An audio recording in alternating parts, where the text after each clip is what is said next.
성경 204페이지입니다. 같이 먼저 말씀을 합독하도록 하겠습니다. 1절부터 같이 읽습니다. 시작. 가이사랴에 고넬료라는 사람이 있으니 이달리아 부대라 하는 군대의 백부장이다. 그가 경건하여 온 집안과 더불어 하나님을 경외하며 백성을 많이 구제하고 하나님께 항상 기도하더니 하루는 제9시쯤 되어 환상 중에 밝히 보매 하나님의 사자가 들어와 이르되 고넬료야 하니 고넬료가 주목하여 보고 두려워 이르되 주여 무슨 일이니까? 천사가 이르되 네 기도와 구제가 하나님 앞에 상달되어 기억하신 바 되었으니 네가 지금 사람들을 요바에 보내어 베드로라 하는 시몬을 청하라. 그는 무도장이 시몬의 집에 유숙하니 그 집은 해변에 있다 하더라.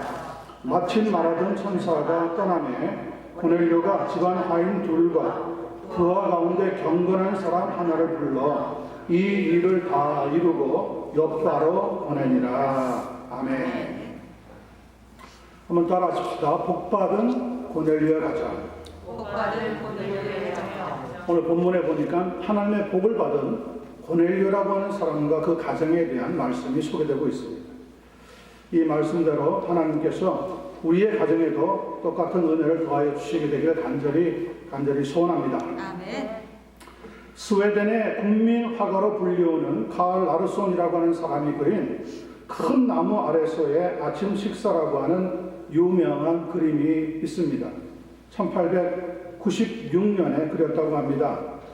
화가였던 카를 라르손이 실제로 살았던 자기 집을 배경으로 해서 그의 가족 7명이 커다란 나무 아래에서 반려견과 함께 평화롭게 아침 식사를 하고 있는 그림입니다.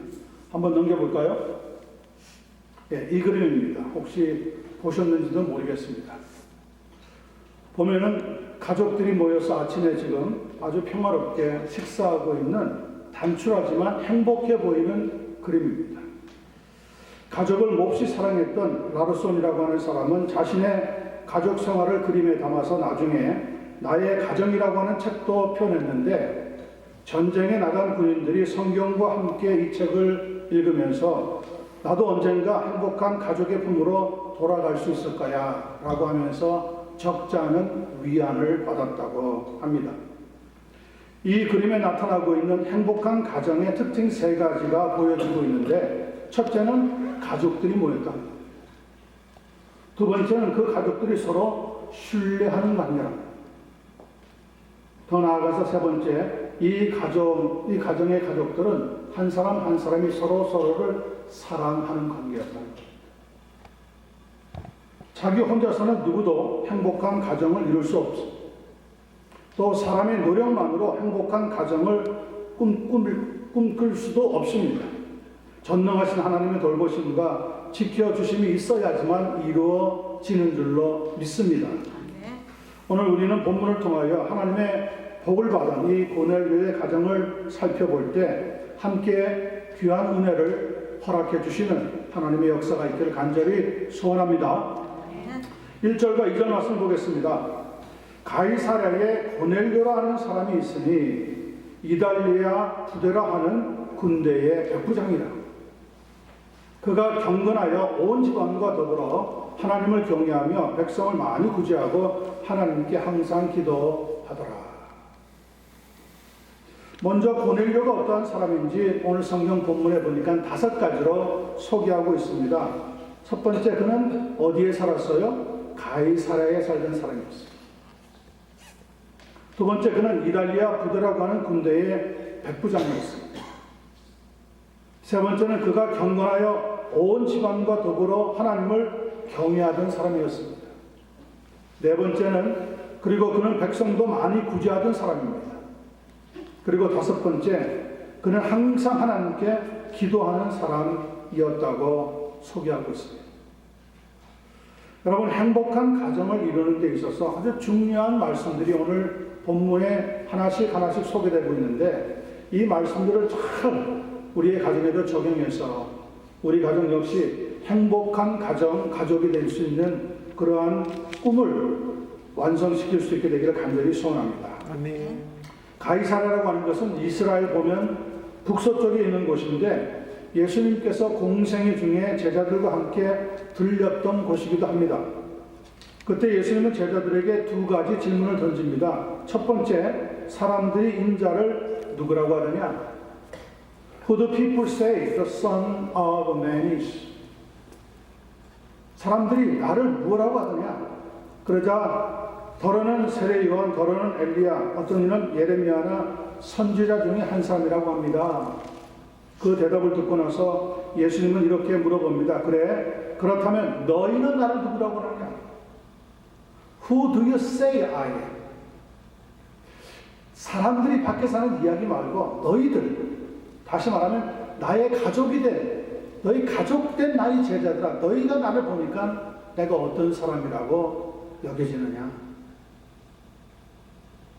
그랬더니 베드로가 주는 그리스도시여 살아계신 하나님의 아들이십니다 라고 위대한 고백을 하게 되었죠. 여러분, 이런 고백을 우리도 예수님을 믿으면서 할 수 있는 한 분 한 분 되기를 간절히 소원합니다. 아멘.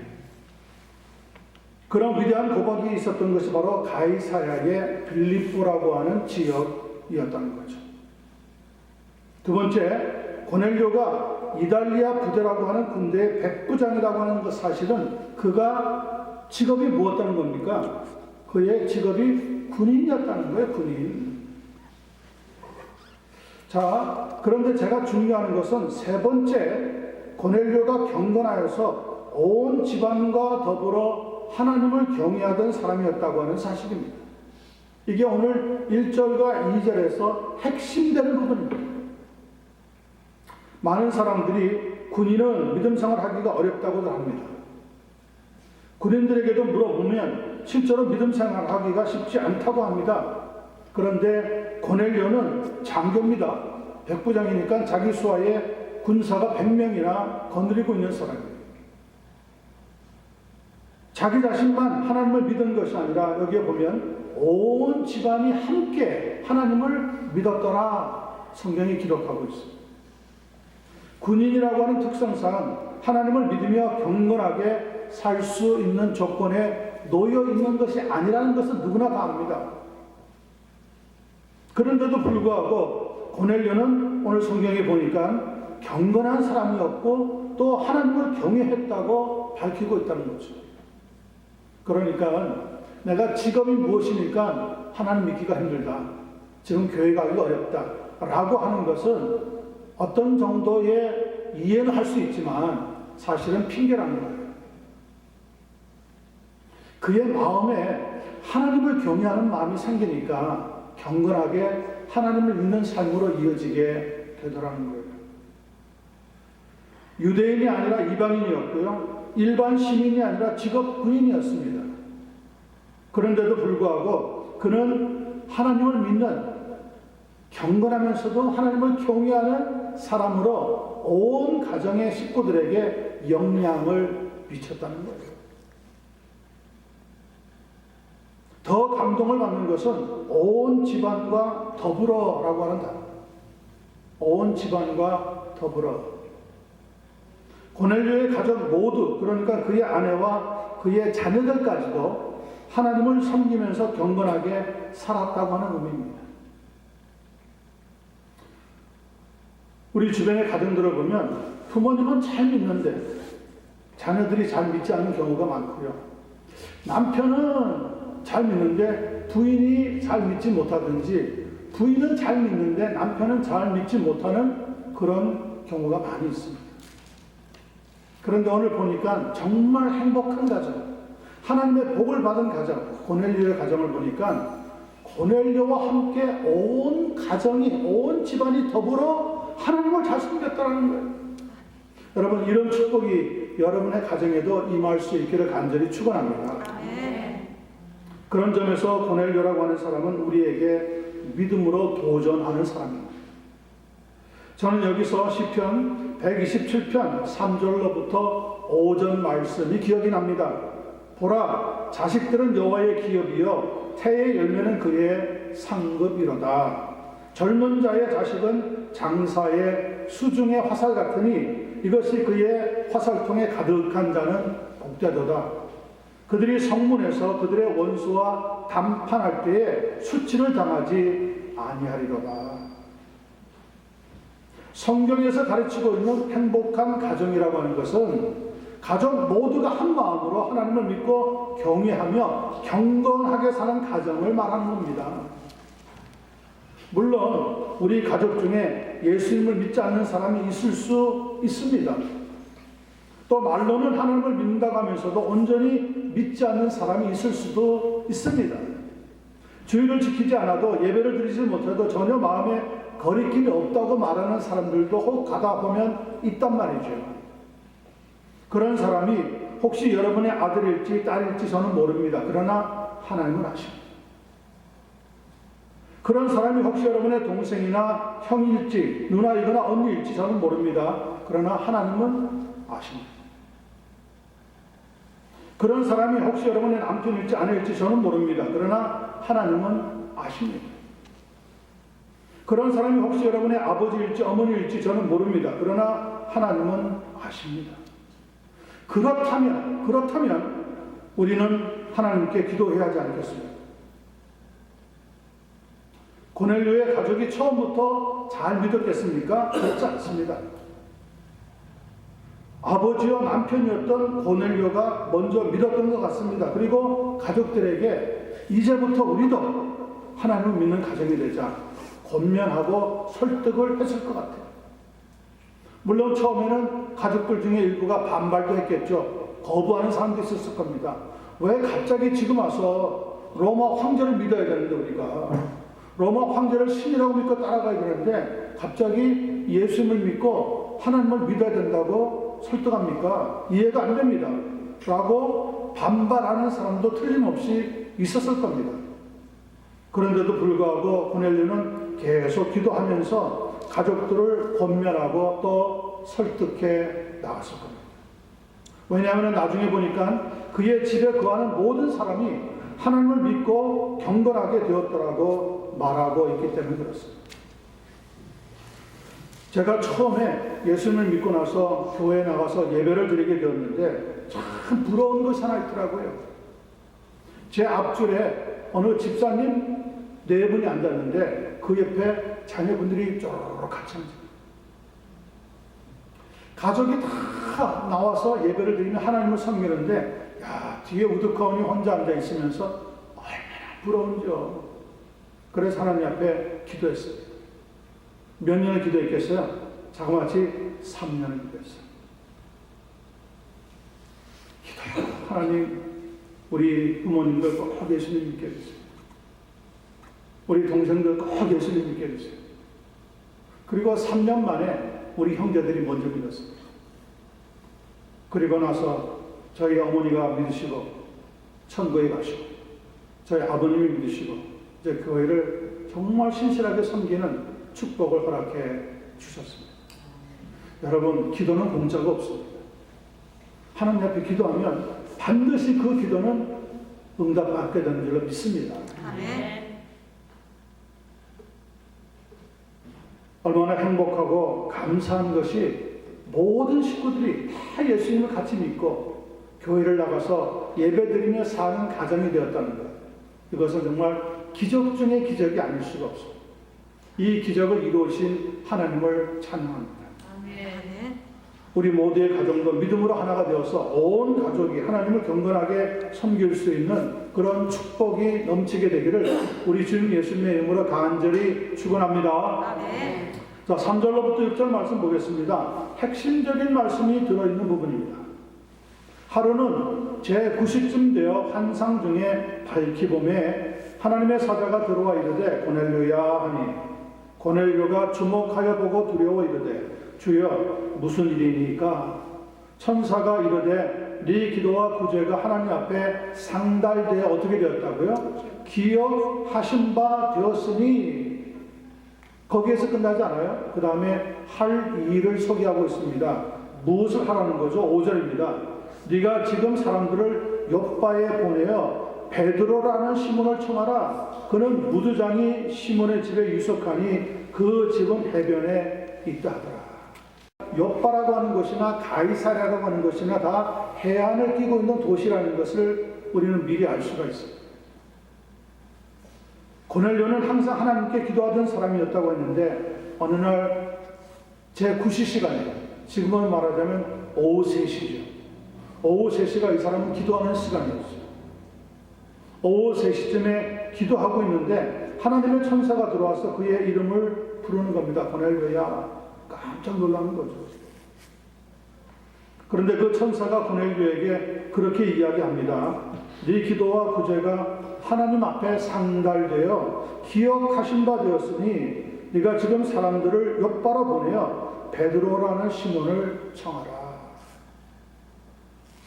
네 기도와 구제가 하나님 앞에 상달되어 기억하신 바 되었다고 하는 의미가 무엇입니까? 그것은 우리의 언행 심사를 하나님께서 다 보고 듣고 계신다고 하는 겁니다. 고넬료가 하는 것을 다 보고 계셨습니다. 그가 하는 말을 다 듣고 계셨다는 겁니다. 그리고 그가 기도하는 어느 순간 하나님께서는 천사를 통해서 응답해 주시는 놀라운 역사가 일어나게 되었다는 겁니다. 찬송가 563장 보면 예수 사랑하심은이라고 하는 찬송이 있잖아요.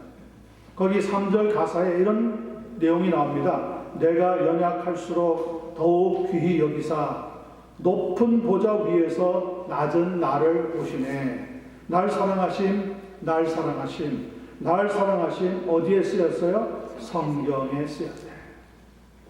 자, 보세요. 낮은 곳에서는 높은 곳을 제대로 보기가 힘듭니다. 여러 가지 제한이 있기 때문에. 그런데 높은 곳에서는 낮은 곳을 한눈에 볼 수가 있습니다. 미국에서 제일 높다고 하는 시카고에 시어스 타워 꼭대기에 올라가 본 적이 있습니다. 야, 꼭대기에 올라가니까 정말 현기증이 나대요. 바람이 부니까요, 쌍 하는데, 이거 뭐 정말 아찔하더라고요. 그런데 올라가서 보니까 아찔하긴 했지만 시카고의 시내 전경이 한눈에 싹 들어오는 거예요. 저 끝에서부터 저 끝까지가 한눈에 보이는 거예요. 그뿐 아니라 2년 전에 한국에 나갔을 때 대한민국에서는 최고로 높다고 하는 123층의 롯데타워에 올라가 본 것도 있습니다. 올라가니까 북쪽이 선명하게 보이더라고요.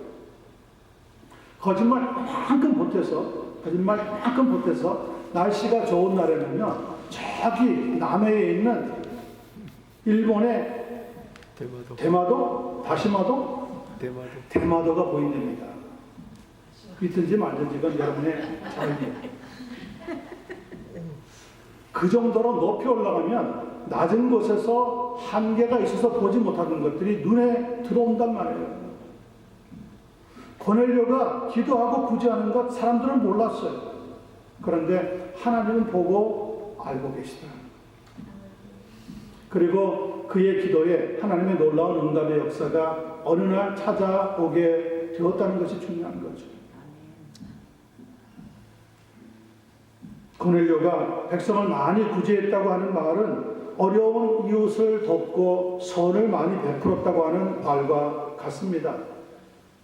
그러니까 온전하게 하나님을 믿고 섬기는 사람들은 나만 잘 먹고 잘 살려고 하지 않는다는 거예요. 자기 가정만 잘 살고 행복하면 된다고 여기지 않는다는 거예요. 하나님을 제대로 믿는 크리스천이라고 한다면 자기 가정만 아니라 어려운 이웃에게도 사랑을 실천할 줄 아는 믿음의 사람이라는 거죠. 아멘. 미국에도 이전부터 인종차별이 없지 않아 있었습니다. 그러나 지금처럼 하루가 멀다 하고 아시안 혐오 범죄가 계속해서 일어난 적은 없습니다. 작년에 비해 금년에 150% 증오 범죄가 발생했다고 합니다. 살벌한 세상이 된 거죠. 뭐. 어떤 사람은 먼 거리를 여행해야 하는데 가는 것에 부담을 느낀다고 합니다. 왜냐하면 중간에 가스를 넣기 위해서 스탑해야 하는데 가스 스테이션에서 혹시 공격을 당하지 않을까 겁이 나서 그렇다는 거예요. 그러면서 우리도 호신용 권총을 구입해 놓아야 하지 않겠느냐라고 고민하는 사람들이 부쩍 늘었다는 거예요. 그렇지 않겠어요, 여러분? 길 가는데 그냥 총을 땅 쏴가지고 죽이는 일들이 뭐 계속해서 발생하고 있는데 어떻게 해요?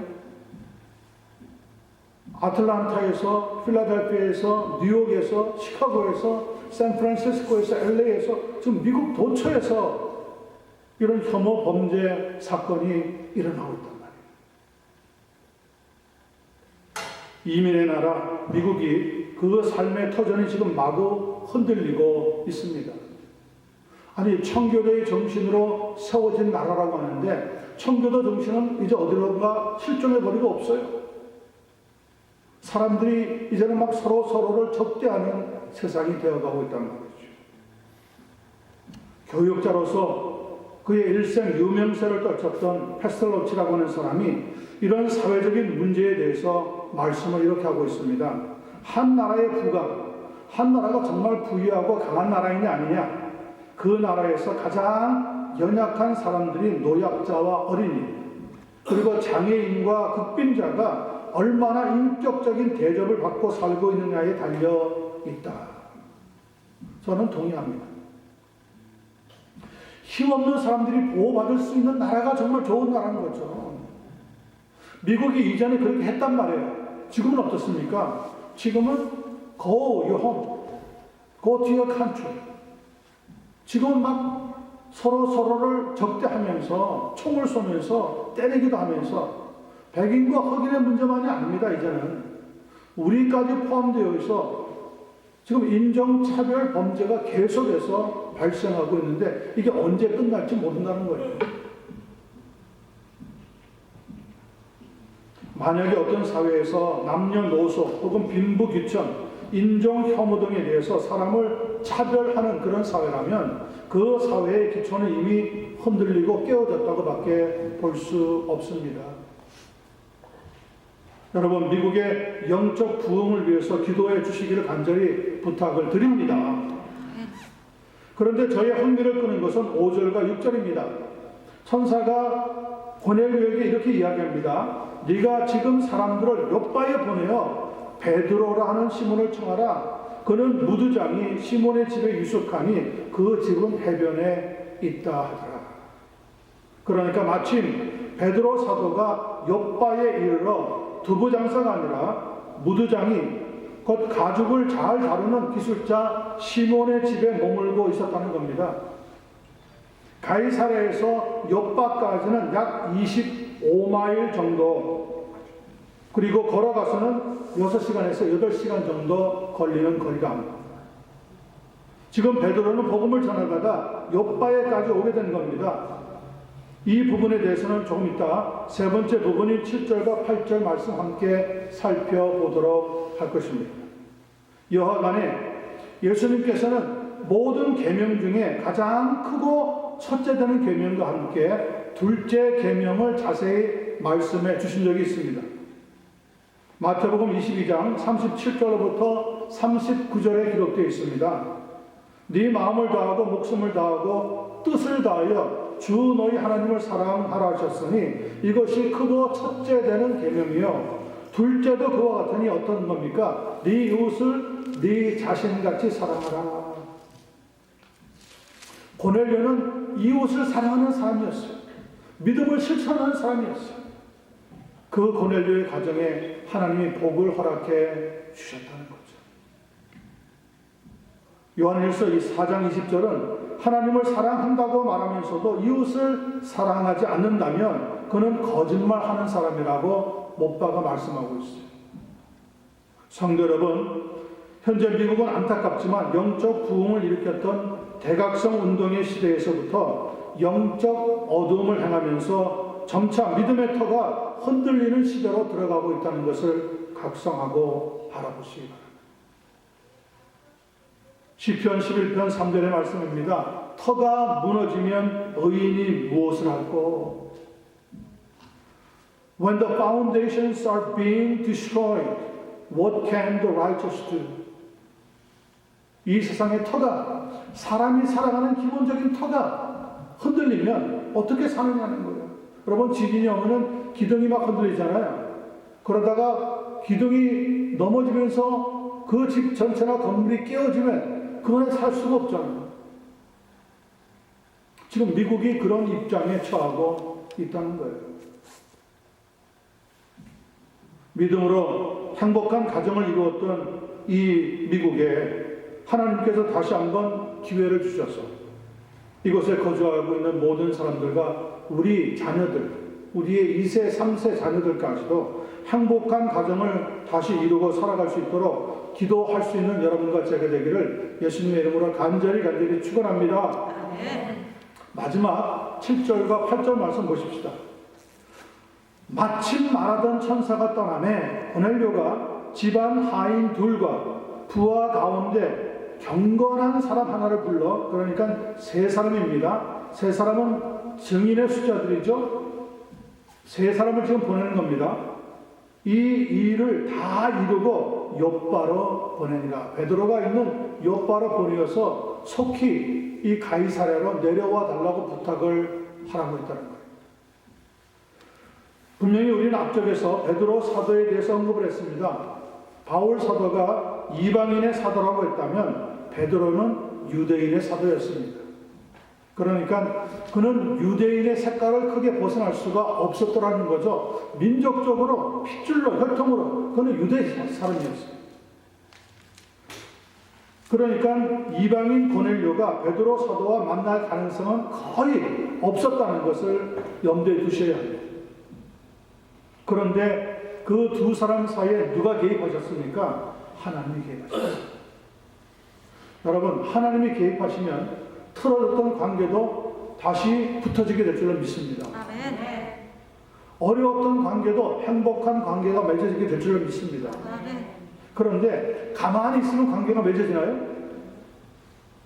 안 그렇습니다. 여러분, 종이를 붙일 때 어떻게 합니까? 그냥 가만히 책상 위에 놓으면 저절로 가서 붙어요? 그럴 필요 없습니다. 누군가가 풀을 해가지고 붙여야 되는 거죠. 고넬료가 기도하고 베드로가 기도하는데 하나님께서 그 기도를 들으시면서 역사하게 되는 성령의 개입이 있었다는 거예요. 그래서 우리가 계속해서 기도해야 되는 거죠. 기도를 멈추면 결코 하나님의 역사를 이룰 수가 없습니다. 하나님이 개입하셔서 천사를 통하여 기도하던 고넬료를 하여금 베드로 사도를 초청하도록 역사해 주셨다는 거예요. 그런데 그때 베드로 사도 역시 기도하고 있었습니다. 시간은 제6시 곧 낮 12시였습니다. 그러니까 고넬료는 보통 오후 3시에 기도하는 습관을 가지고 있었고 베드로는 낮 12시에 기도하는 습관을 각각 가지고 있었다는 거예요. 그런데 몇 시에 기도하든 상관없이 하나님은 기도하는 사람들을 통해서 역사를 시작하신다는 거죠. 그래서 교회의 기도가 사라지면 그 교회는 아무리 많은 사람이 모여도 아무리 많은 헌금이 나와도 곧 무너지고 맙니다. 유럽의 역사를 보세요. 어마어마한 건물로 교회를 지어놓고는 지금은 다 사람들이 빠져나가고 없잖아요. 미국도 그런 형태로 지금 들어가고 있는 가운데 많다는 거죠. 자, 우리가 섬기고 있는 이민교회, 한인교회는 어떨까요? 어떤 이는 10년 안에 이민교회가 문 닫을 것이라고 예측하는 사람도 있습니다. 왜냐, 한국에서 더 이상 이민이 들어오지 않지. 이제 1세로 오셨던 한인들이 모두가 지금 세상을 떠나고 있단 말이에요. 어느새 2세들이 30대, 40대가 되었다고요. 그들이 교회의 주축이 되어야 되는데 그들의 머릿속에는 한인교회에 대해서 좋은 기억을 별로 갖고 있는 사람이 없어요. 그래서 한인교회를 찾지 않는 경우가 더 많아졌다는 거예요. 안타까운 일이죠. 안타까운 일. 우리가 믿음생활 잘하는 것을 보여주었더라면 정말 교회 가야 된다, 기도해야 된다 배웠을 텐데 예배는 잘 드려놓고 나서 부딪혀서 싸우기도 하고 다투기도 하고 흉보기도 하고 정말 좋지 못한 본들을 보였기 때문에 그들은 교회에 대해서 그리 밝은 이미지를 갖고 있지 않아요. 차라리 나는 미국 교회 가야지 하고 정말 다른 교회를 나가는 사람들도 상당수가 지금 이루고 있다는 거예요. 그런데 여기 보세요. 이 고넬료라고 하는 사람은 하나님 앞에 경건해서 하나님을 경외하면서 이웃에게 구제를 베풀면서 항상 하나님께 기도하는 사람이었을 뿐만 아니라 천사가 베드로 사도를 불러와서 하나님의 말씀 예수 그리스도의 복음을 들으라 라는 말을 남기자마자 그 말씀에 순종해서 하인들과 군인들 중에 자기 수하에 있는 군인들 중에 경건한 한 사람을 붙여가지고 보호해주면서 가서 요바에 있는 베드로 사도를 모셔오라고까지 지금 부탁을 하고 있더라는 거예요. 베드로는 기도 가운데 유대인으로서 먹으면 아니 되는 음식들을 큰 그릇에 담아가지고 자기에게 보여주는 환상을 3번이나 보았다고 그랬어요. 3번이나 보았다는 건 무엇입니까? 확실했다는 거예요. 확실하게. 하나님이 확실하게 보여주신 예언이었다는 거예요. 그 그릇 안에 유대인들이 먹어서 안 되는 가증스러운 짐승이라든지 돼지라든지 이런 것들이 있는데 소리가 들리는데 무슨 소리가 들립니까? 일어나서 그 안에 있는 것을 잡아 먹으라고 하는 소리가 들리는 거예요. 그러니 베드로는 유대인으로서 하는 얘기죠. 하나님, 나는 지금까지 저런 가증한 것, 더러운 거 먹어본 적이 없는데 먹을 수가 없습니다. 그랬더니 2번째 소리가 들리는데 무슨 소리가 들립니까? 하나님이 깨끗하다고 하는 것을 네가 더럽다고 말하지 말라. 무슨 말입니까? 유대인으로서 이방인을 바라볼 때 더러운 사람, 개와 같은 사람 이렇게 생각하고 살았는데 하나님은 말씀합니다. 그런 사람을 하나님께서는 깨끗하게 만들 테니까 더 이상 민족적인 생각, 네가 가지고 있는 선입관으로 저들은 더럽다, 상대하지 못할 사람이다 말하지 말라는 거예요. 그러니 다른 말로 하자면 이방인들에게 이제 구원의 역사가 시작되게 된다는 것을 말씀드리고 있다는 거죠. 베드로는 그때까지 유대인으로서 자기의 한계를 느끼면서 자기가 보았던 환상이 무슨 의미인지 생각을 하고 있는데 마침 무드장이 시몬의 집 문 앞에 누가 서 있습니까? 고넬료가 보낸 하인들이 서서 문을 두드리는 거예요. 문을 열어보니 처음 보는 사람인데 가이사랴에서 왔다는 거죠. 무슨 일로 왔느냐? 여기에 베드로 시몬이라고 하는 사람이 있죠. 그렇다면 우리를 만나게 해주십시오. 우리가 그분을 모시고 가야 하는 입장입니다. 그런데 그 말을 밖에서 웅성웅성 하고 있는데 천사가 다시 한번 베드로에게 이야기합니다. 저 사람들을 내가 보내었으니 네가 저 사람들을 따라갈지어다. 여러분, 하나님이 역사하는 것은요, 그냥 아무렇게나 계획 없이 무질서하게 역사하지 않습니다. 하나씩 질서를 지켜서 순서대로 역사에 나간다는 것을 우리는 꿰뚫어봐야 돼요. 내가 가지고 있는 한계가 있고 나의 무지가 있어도 하나님께서는 그 무지를 뚫고 그 무지를 넘어서서 하나님의 뜻을 쫓아갈 수 있도록 역사해 주신다는 것을 깨닫게 되어집니다. 자, 결국 베드로는 그렇게 찾아온 2사람을 따라서 가이사랴로 내려갑니다. 우리가 다 읽지는 않았지만 오늘 본문 10장 25절과 26절을 보면 이런 말씀이 기록되어 있습니다. 이튿날 가이사랴에 들어가니 고넬료가 그의 친척과 가까운 친구들을 모아 기다리더니 마침 베드로가 들어올 때에 고넬료가 맞아 발 앞에 엎드려 절하더라. 자, 고넬료라고 하는 사람 보세요. 사람을 보내어서 베드로 사도를 초청했는데 그것은 곧 무엇 때문에 한 겁니까? 예수 그리스도의 복음을 듣기 위해서 그렇게 했다. 베드로 사도가 와서 보니까 그런데 고넬료 혼자 있는 것이 아니라 자기 가족만 또 있는 것이 아니라 참 귀한 말씀이 나오죠. 그의 친척과 가까운 친구들까지 모아서 기다리고 있더라. 참 이런 사람 찾아보기 힘들겠죠. 자기 혼자 믿으려고 하는 것이 아니라 자기 혼자 복음을 드리려고 하는 것이 아니라 자기의 친척들도 다 불러 모았어. 자기 가까운 친구들도 다 오라고 하는 거예요. 이렇게 좋은 생명의 복음 나 혼자 듣지 않겠다. 같이 듣자, 같이 나누자, 같이 받자. 여러분, 예수님을 믿으면 영원한 생명을 얻는다는 것을 분명히 믿습니까? 아멘. 천국에 그래서 우리는 들어갈 수 있다는 것을 확신하십니까? 아멘. 이렇게 좋은 것은 그런데 나만 가지고 있는 경우가 많잖아요. 저는 이 본문에서 굉장히 도전받는 거, 감동되는 것 중에 하나가 바로 그겁니다. 자기 가족만 모인 것이 아니라 자기의 친척들, 가까운 친구들 같이 모여서 복음을 들었다는 것. 그리고 집단 개종이 일어나는 거예요. 들었던 모든 사람들이, 복음을 들었던 모든 사람들이 예수를 믿고 세례를 받게 되었다는 이야기죠. 자, 얼마나 복음에 갈급했는지 보여주고 있고요. 베드로 사도가 들어오니까 그의 발 앞에 엎드려 절하더라고 했는데 얼마나 또한 겸손한 사람이었는지 우리에게 보여줍니다. 아니, 고급 직업 군인인데 일개 그 당시만 해도 사도들이 누군지도 모를 때인데 베드로라고 하는 이름만 듣고도 그 앞에 엎드리고 발 앞에 엎드려졌더라. 이런 고넬료를 보았던 베드로 사도는 자신이 유대인의 사도임에도 불구하고 이방인이었던 고넬료의 가족과 친척과 친구들에게 열정적으로 복음을 전했습니다.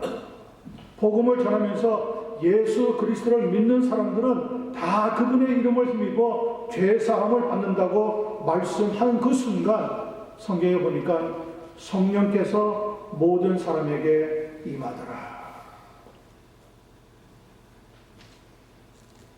결론 부분인 제가 사도행전 10장 47절과 48절을 읽어드리겠습니다. 성경에 이렇게 기록되면서 오늘 10장이 결론적으로 요약되고 있습니다. 이에 베드로가 이르되 이 사람들이 우리와 같이 성령을 받았으니 누가 능히 물로 세례를 베품을 금하려 하고 명하여 예수 그리스도의 이름으로 세례를 베풀라 하니라. 할렐루야.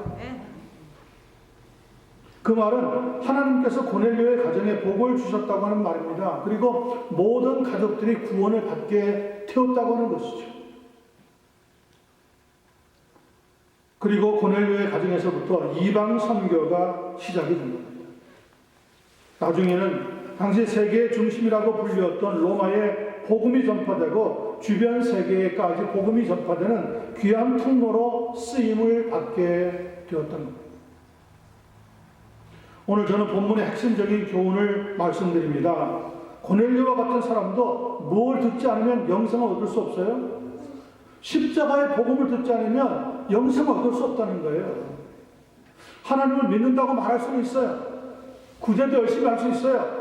하나님 앞에 기도한다고 엎드릴 수도 있어요. 그러나 그것은 일시적인 것이고 가장 중요한 것은 베드로 사도를 통하여서 무엇을 들었어요? 십자가의 복음을 듣는 그 순간 그의 죄가 용서받고 성령을 받게 되어지고 세례받는 역사까지 그 가정에, 그 친척들에게, 그 친구들에게 일어나게 되었다는 거예요. 아니, 고넬료를 제가 소개시켜 드렸지만 그 정도면은 훌륭한 사람 아닙니까? 다른 사람에게도 내세울 만한 자랑스러움 아닙니까? 그러나 그런 사람도 무엇이 없으면요, 십자가의 복음을 듣지 않으면, 예수 그리스도의 그 주되심을 인정하고 영접하지 않으면 구원의 역사가 일어날 수 없다는 거죠. 우리는 종종 주변에 그런 사람을 만납니다. 저 사람은 법 없이도 살 수 있는 사람이야. 세상에 법 없이 살 수는 있을지 모릅니다. 그러나 예수 그리스도를 믿지 않고는 그런 사람이라도 천국에 갈 수가 없다는 거예요. 예수님은 분명히 말씀하셨죠. 나는 길이요 진리요 생명이니 누구든지 나로 말미암지 않고는 아버지께 갈 자가 없느니라. 믿습니까? 그 축복을 고넬료와 그의 가정이 받았어요. 여러분과 여러분의 가족이 받은 줄로 믿습니다. 오늘은 가정주일입니다. 어떤 가정이 정말 행복한 가정일까요?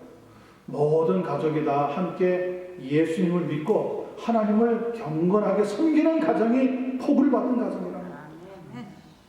여러분의 가정에 이것저것 다 필요하지만 예수 그리스도를 만약에 빼버리면 그 가정은 결코 행복한 가정이 될 수가 없습니다. 요한일서 4장 11절부터 13절 말씀 들어보세요. 또 증거는 이것이니 하나님이 우리에게 영생을 주신 것과 이 영생이 그의 아들 안에 있는 그것이니라. 아들이 있는 자에게는 생명이 있고 하나님의 아들이 없는 자에게는 생명이 없느니라. 내가 하나님의 아들의 이름을 믿는 너희에게 이것을 쓰는 것은 너희로 하여금 너희에게 무엇이 있어요? 영생이 있음을 알게 하려 함이니라.